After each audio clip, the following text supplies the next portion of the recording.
My name is Alexis, and at the age of 28, my life was marked by a simple, yet unfulfilled existence with my boyfriend Peter. We started our relationship back in college, a connection born more out of comfort than a fiery romantic saga. Our frequent quarrels usually revolved around Peter's lack of future plans or his endless video game sessions that stretched into the early morning, leaving me to sleep alone. It seemed we were perpetually circling a crucial conversation about our future together, yet we never truly addressed it. Our bond lacked the effort it once had. Caring for each other was there, but the zeal to make it thrive had faded. In stark contrast, my parents, Amy and Harold, who had been married for over 3 decades, still shared tender looks and inside jokes. Their enduring affection was my benchmark for love, something I doubted I'd find with Peter.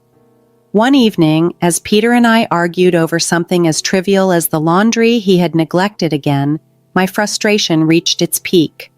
"Can't you just do one thing you say you're going to?" I demanded, my voice heavy with irritation.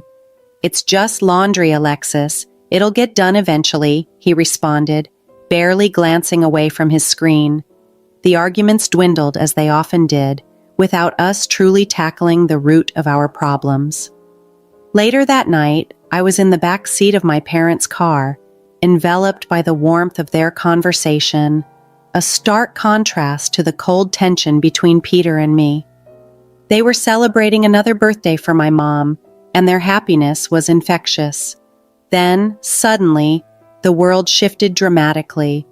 The blinding headlights and the catastrophic sound of colliding metal led to darkness. When I regained consciousness, I was in the sterile environment of a hospital, with the continuous beeping of a heart monitor and a chilling sense of dread. The doctors delivered their news with clinical detachment. My parents had not survived the crash, and there was a chance my legs would no longer function. That grim revelation hit me hard, leaving me feeling profoundly alone. Peter, the same person I had bickered with hours before, now seemed like my sole link to the life I once knew, where laundry was my biggest concern. As I grappled with the loss of my parents and the daunting possibility of paralysis, despair began to set in. The future, once a field ripe with potential, now seemed desolate. During my hospital stay, surrounded by the relentless white walls and suffocating silence, Peter eventually came to visit, accompanied by his parents, Deborah and Raymond, who stood by the door, embodying awkward sympathy. Peter sat by my bed, took my hand, and began to speak in a hushed tone, a marked change from his usual demeanor. "Hey, Alexis," he started. "I've been thinking, a lot actually, about us." His eyes met mine, filled with a depth of emotion that was unfamiliar. "All of this has shown me how short life really is," he continued. I wanted to respond, to ask what all of this meant for us, but words failed me. His next words lingered in the charged air. "I don't want to wait for the perfect moment anymore." "Because it might never come," Peter continued, squeezing my hand. "What I'm trying to say is, will you marry me, Alexis?" His proposal lingered in the air, unexpected and heavy. At that moment, I searched his face, looking for traces of the impulsive Peter I knew so well, the one who often acted first and thought later. But instead, I saw only his sincerity. Deborah, his mother, stepped closer, her hands neatly clasped. "We want you to be a part of our family, Alexis. We'll take care of you," she said warmly. "And it's not out of pity," Raymond chimed in quickly. "It's because we love you, and we want to support Peter in taking this step." Stunned, I found myself grappling with their words. This was a lifeline, unexpected and perhaps a bit impulsive, but a lifeline nonetheless. Looking at Peter, I saw him not just as my sometimes immature boyfriend, but as a man stepping up in the most uncertain time of our lives. "Peter," my voice faltered as I tried to organize my swirling thoughts. "It's okay, Alexis. You don't have to decide right now," he said gently, his thumb soothingly rubbing the back of my hand. "I just wanted you to know how I feel." Thinking of my parents and the unconditional love and support they had always provided, I wondered if this was what they would have wanted for me. To be loved and cared for, no matter the circumstances. Peter, I don't know what the future holds for me, for us, but yes, I finally replied, the word coming out stronger than I felt. Yes, I'll marry you. A genuine smile spread across Peter's face, the first in days. Deborah let out a soft sob, covering her mouth with her hand, and even Raymond's eyes shimmered with unshed tears. Moving into my parents' house with Peter was supposed to mark a new beginning, a fresh chapter. The house, now too large for just one, was filled with echoes of my parents.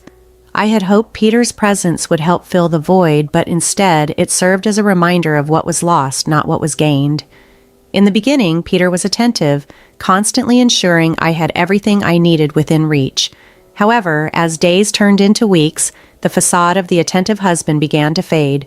Peter increasingly retreated to his computer, his headphones a barrier between us. One evening, as I wheeled into the kitchen, I found him absorbed in his screen. Peter, have you thought about looking for a new job? I asked, trying to keep my tone light. The insurance won't cover everything, and the bills are starting to pile up. He didn't turn away from his screen. I told you, Alexis, taking care of you is my job now. But I can take care of myself during the day, I countered, a twinge of frustration in my voice. You don't need to be here all the time. Finally, he faced me, irritation mixed with a hint of something else I couldn't decipher in his expression. What do you want from me, Alexis? I'm here, aren't I? I was taken aback by his tone. Being physically here isn't the same as being present, Peter. I need a partner, not just a roommate. He stood abruptly, his chair scraping against the tile. You know what, Alexis? Maybe I need more than this, too. Maybe I wasn't cut out to be a nurse, he snapped, his words cutting deep. I watched as Peter stormed out, the door slamming shut behind him. The sudden quiet of the kitchen enveloped me, the echo of his departure leaving a stark emptiness that seemed to fill the room. I wasn't just alone, I was profoundly lonely. That night, as I lay in bed gazing at the ceiling, my thoughts circled back to our brief honeymoon period that had faded as swiftly as it started. The vows we had exchanged now felt like relics of another era. The Peter who had once earnestly promised to stand by me in sickness and in health now felt like a distant figure. As the weeks passed, Peter's absences became more frequent, his excuses increasingly feeble. His time was either spent with friends or immersed in a digital world that had no place for me. I felt like an unintended burden in his life, one he hadn't planned for. On a particularly hard day, when the pain was more acute and the house felt more like a tomb than a home, I heard the front door. Is that you? I called out, hoping it was Peter. Yeah, it's me, his distant reply came. Just grabbing a few things, then I'm heading out again. I maneuvered my wheelchair to the hallway, watching him search for his keys. Going out with friends? I asked, trying to hide the disappointment in my voice. He paused, keys in hand, and sighed. Alexis, I need some space, okay? It's not easy for me either. I nodded, fighting back tears. I know, I just thought maybe we could spend some time together like we used to. He shrugged, avoiding my gaze. Maybe when things settle down a bit. I gotta go. With each passing day, the house grew emptier, a vast expanse filled with silence and the ghost of happier times. It wasn't just Peter's absence or the quiet that followed my parents' voices.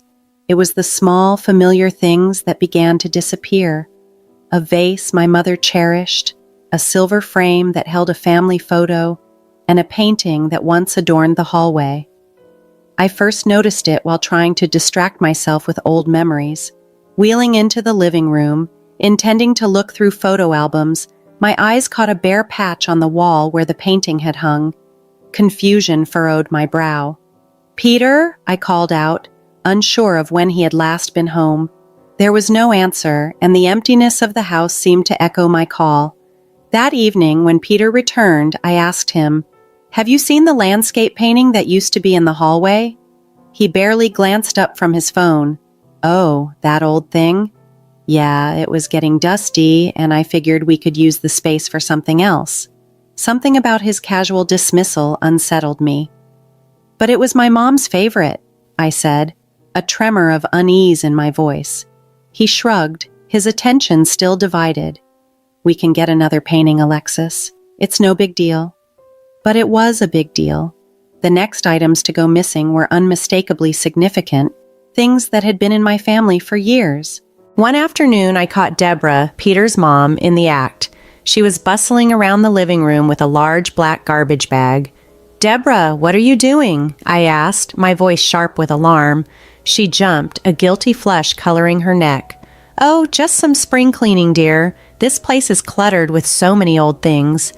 "But those are my things," I protested, my heart rate accelerating. There, she cooed, her voice sickly sweet. "We're just making things nicer for you. You'll thank us later." From then on, I watched Deborah closely every time she visited, but her methods of taking things became more subtle and more calculated. Whenever I confronted her or Peter about it, they would assure me it was all for my benefit, trying to soothe my concerns with promises that they were looking out for me. One night, as I lay in bed beside Peter, who was absorbed in his phone, a routine that had become all too common, I decided to address it directly.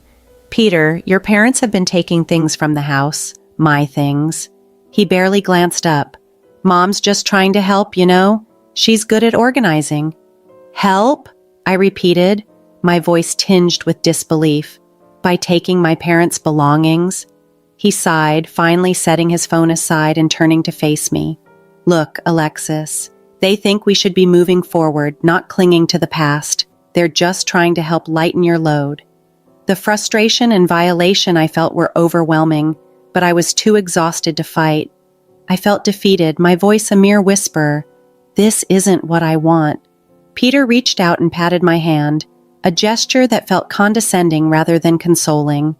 "Try to get some sleep, Alexis. Things will look better in the morning." Unable to bear the situation alone any longer, I confided in my closest friend Bella, who was also my massage therapist and had been aiding in my rehabilitation. Her visits were a rare comfort in my increasingly strained life. "Bella, things are going missing around the house," I confided during one of her sessions, "and I can't shake the feeling that Peter and his parents are behind it." Bella paused, her hands freezing on my shoulders. "Have you talked to Peter about this?" "I have, but he just brushes it off and says his parents are decluttering to help us." I let out a bitter laugh. "But it's only my family's things that are disappearing." Concern creased Bella's forehead. "That doesn't sound right, Alexis. Do you want me to do something? Maybe come by more often. Keep an eye out." A spark of hope flickered within me. "Could you maybe help me set up some sort of camera or something to record what's going on when I'm not in the room?" With a determined nod, Bella agreed. "I'll bring something over tomorrow. We'll get to the bottom of this." True to her word, Bella returned the next day with several discreet recording devices, which we placed strategically around the house. The situation felt surreal, like something out of a spy movie, and under different circumstances I might have found the absurdity amusing. A few days later, Bella came back with the recordings, and we sat down to listen together.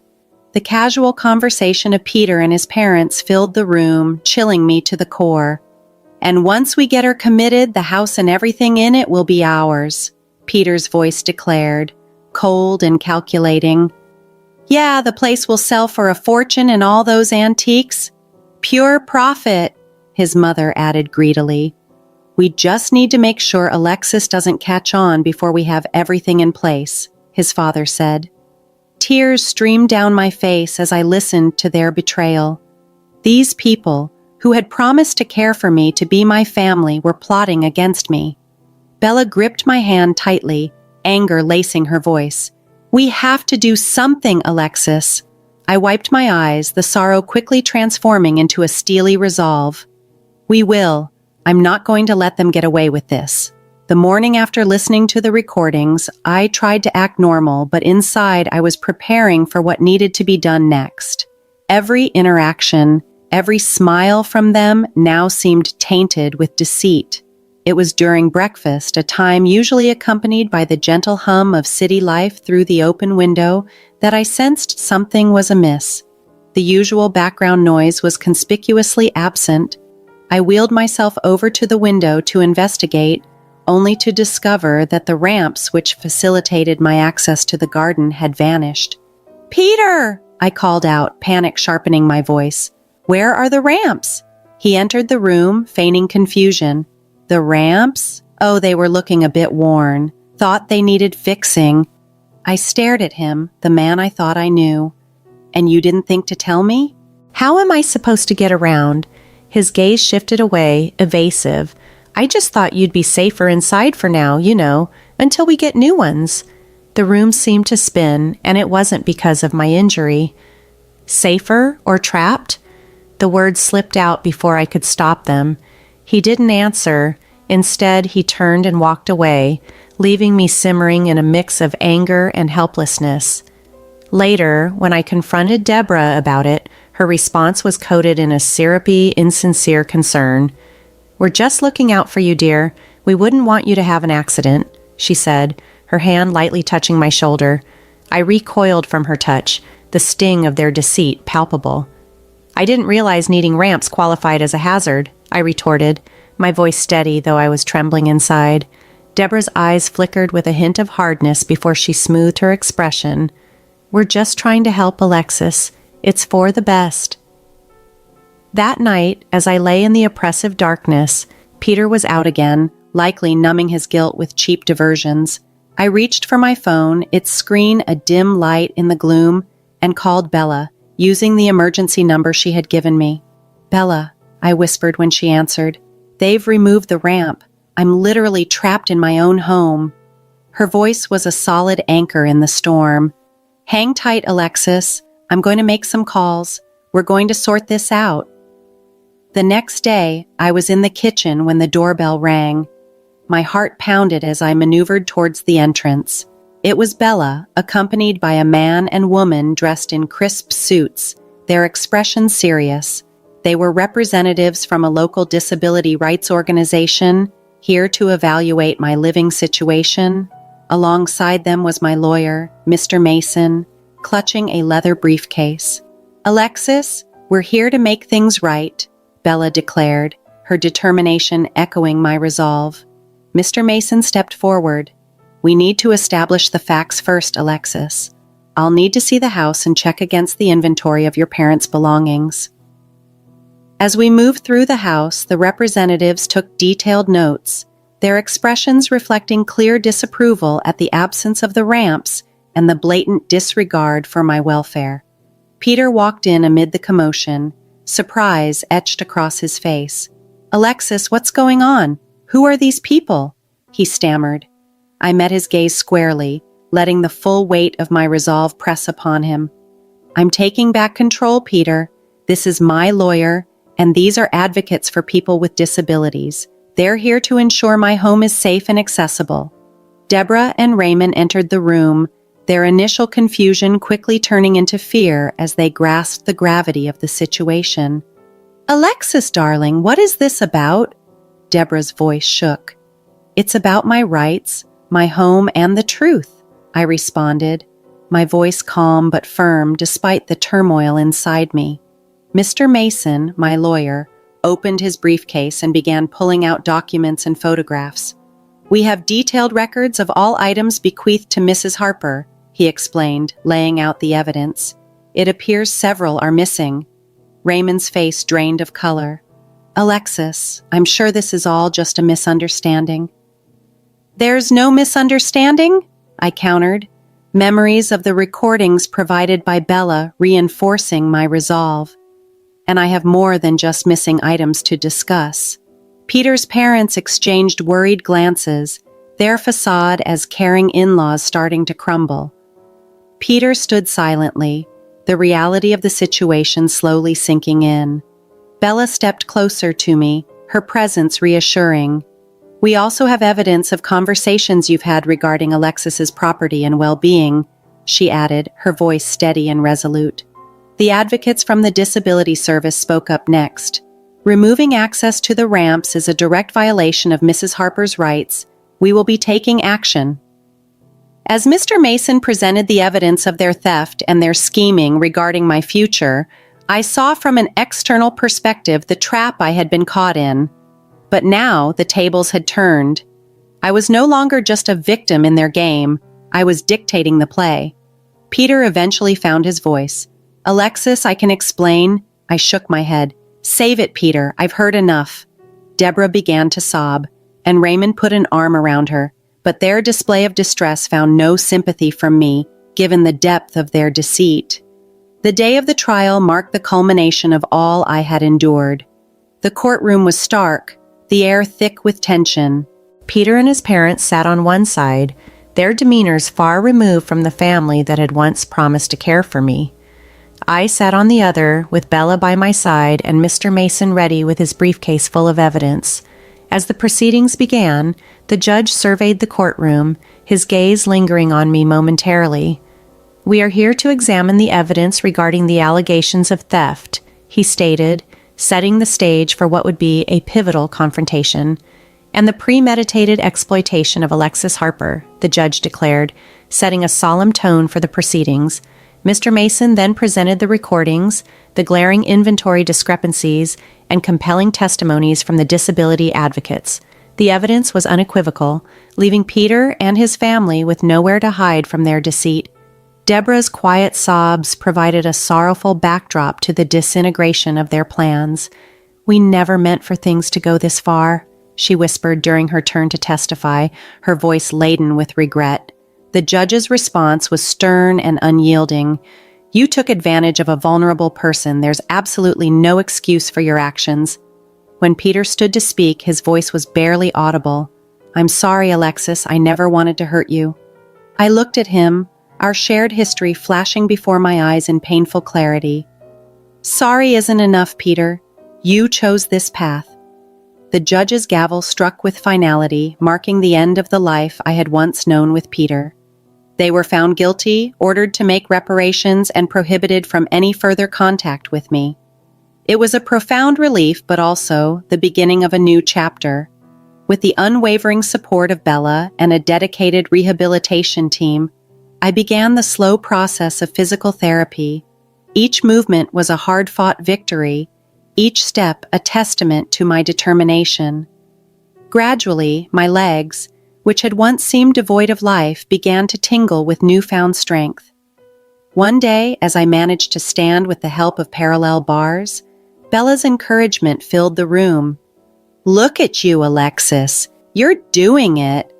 Her enthusiasm was infectious, and a genuine smile spread across my face. "I am, aren't I?" I responded, joy welling up from a place within me I feared had been irreparably shattered. And so, I moved forward, one day at a time. The house, once a mausoleum of my past traumas, was gradually transformed back into a true home, a sanctuary where I healed and grew stronger. It became a place not of sorrow and betrayal, but of renewal and resilience, a testament to the power of reclaiming one's life and dignity.